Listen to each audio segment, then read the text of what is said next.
A segunda carta de Pedro. Ela é dirigida à mesma rede de igrejas da primeira carta de Pedro, e provavelmente foi escrita no mesmo local em Roma. Pedro se torna ciente do fato de que morrerá em breve. E a evidência que temos da tradição antiga é que Pedro foi executado pelas autoridades romanas durante o reinado do imperador Nero.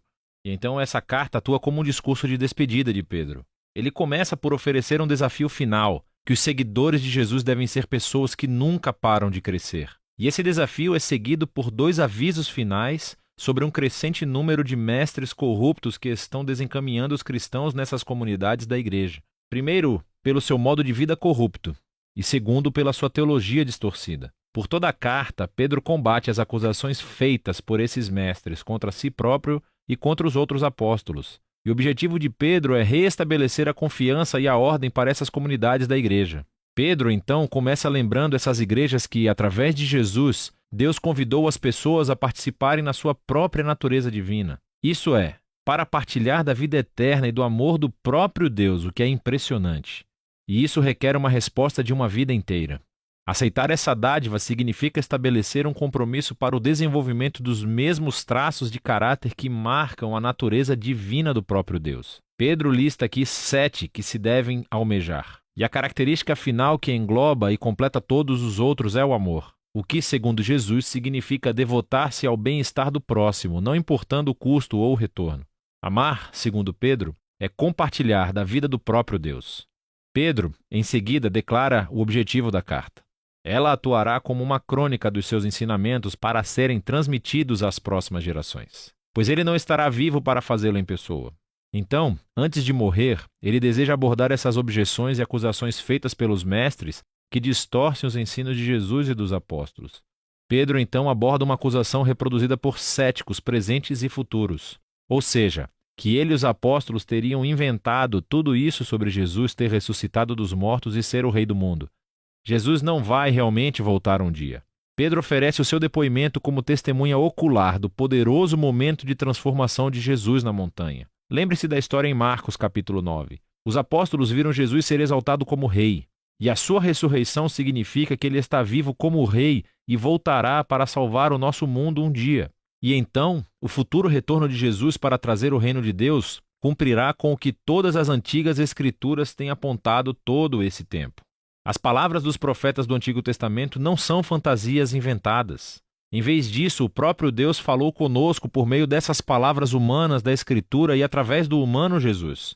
Então, Pedro continua abordando as ameaças apresentadas pelos líderes corruptos da igreja, e ele se concentra em mais objeções que eles apresentam. Primeiramente, esses mestres negam a ideia de um acerto de contas final, do momento em que Deus responsabilizará todas as pessoas pelas escolhas que fizeram. E essa negação é o que, convenientemente, permite aos mestres ignorar os ensinos de Jesus a respeito de dinheiro e sexo, porque eles lucram absurdamente ensinando nas igrejas sem mencionar o fato de que estavam dormindo com todo mundo por aí.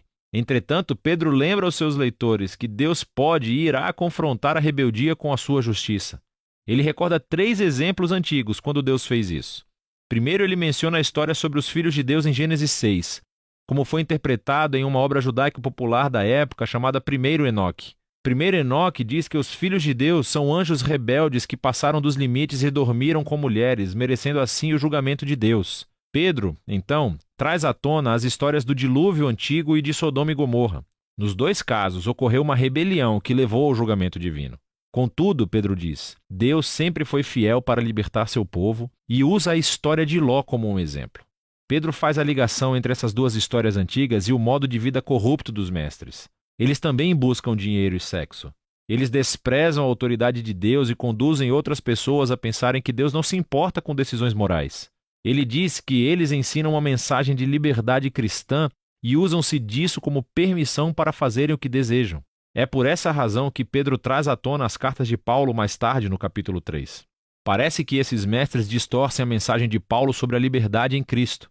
Entretanto, não é esse tipo de liberdade ao qual Paulo se referia. Pedro deixa claro que esses mestres não são realmente livres. Na verdade, eles são escravos dos seus desejos carnais. E o fato de serem cristãos torna isso ainda mais trágico, pois conhecer os ensinos de Jesus torna-os duplamente responsáveis. Eles se tornaram exemplos lamentáveis do antigo provérbio sobre o cão que volta ao próprio vômito e sobre um porco lavado que volta à lama. Pedro então aborda a razão pela qual esses mestres estão negando a existência do juízo final. Eles dizem: as gerações do povo de Deus continuam indo e vindo sem sequer terem visto a concretização das suas esperanças. Onde está a promessa de que Jesus retornaria? Pedro responde mostrando o quão acanhada é essa objeção.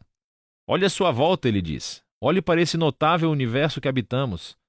O fato de que existimos indica que em algum momento no passado a palavra de Deus interveio de uma maneira notável para trazer algo do nada e colocar ordem no caos. E ele pode fazê-lo novamente. Então, a verdadeira questão é: por que Deus está demorando tanto? Contudo, Pedro relembra-nos que a nossa concepção de tempo é extremamente limitada. As longas extensões de tempo através das quais Deus trabalha não se encaixam perfeitamente no âmbito das nossas vidas tão curtas.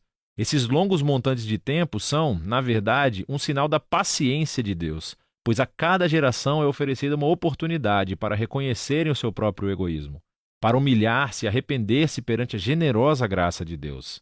E a graça de Deus trará um fim na história no dia do Senhor.